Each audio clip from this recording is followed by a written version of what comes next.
Entran a esta cresta, a este momento tan delicado. Gracias por estar con nosotros. Bienvenido. Hola, ¿qué tal?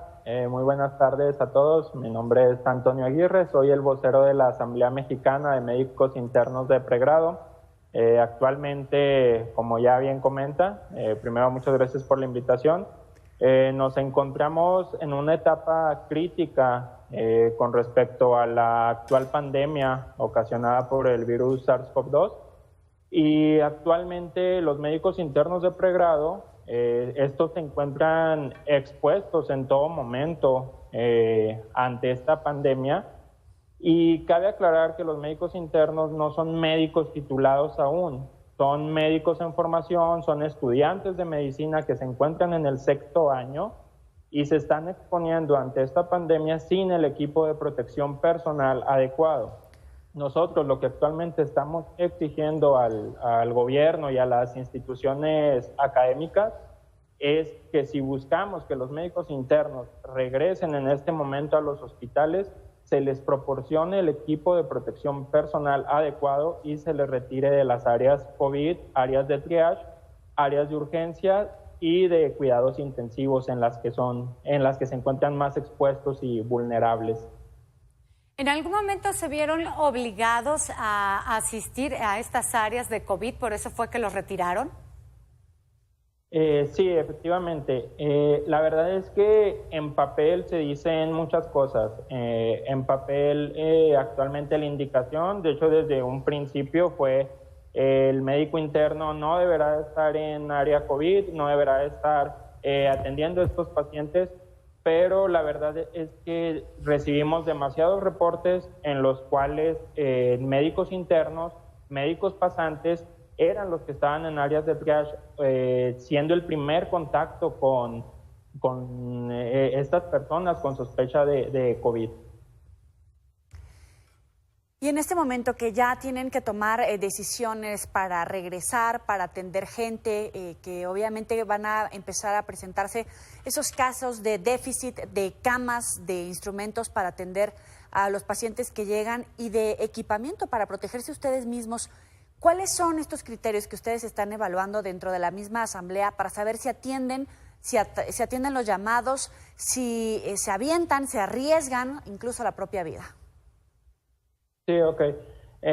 Con respecto a eso, de hecho en los últimos días se ha hablado demasiado de que con respecto a la vocación, se ha puesto en tela de juicio la vocación del médico interno.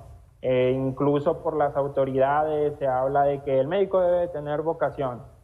Sí debe de tener vocación, pero también tiene que tener protección, porque la vocación no es una protección.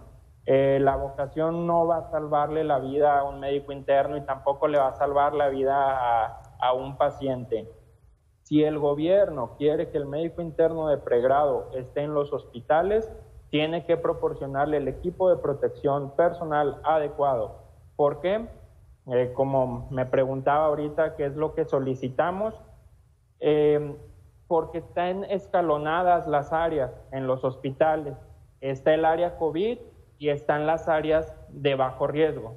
En estas áreas de bajo riesgo es en las que se tiene que utilizar al médico interno y en estas áreas también se debe de tener equipo de protección, como dictan las indicaciones de la OMS. No quiere decir que el hecho de que esté fuera de un área de alto riesgo no se les vaya a proporcionar un equipo de protección personal. También lo tiene que tener porque nos encontramos en una pandemia, nos encontramos en una crisis.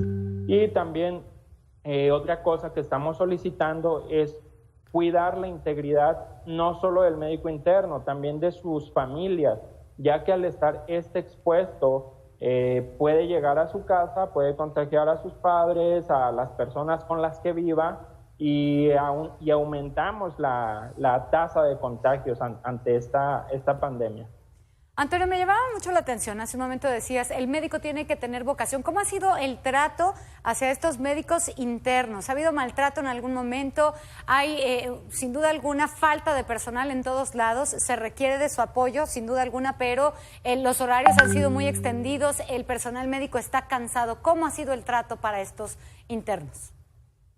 Bueno, el trato hacia el médico interno es un problema que lleva años acarreándose, en el que se pinta al médico interno como el escalafón más bajo en el hospital, en el que estamos acostumbrados a ver al médico interno sumiso, que pasa por diferentes tipos de violencia emocional en su internado.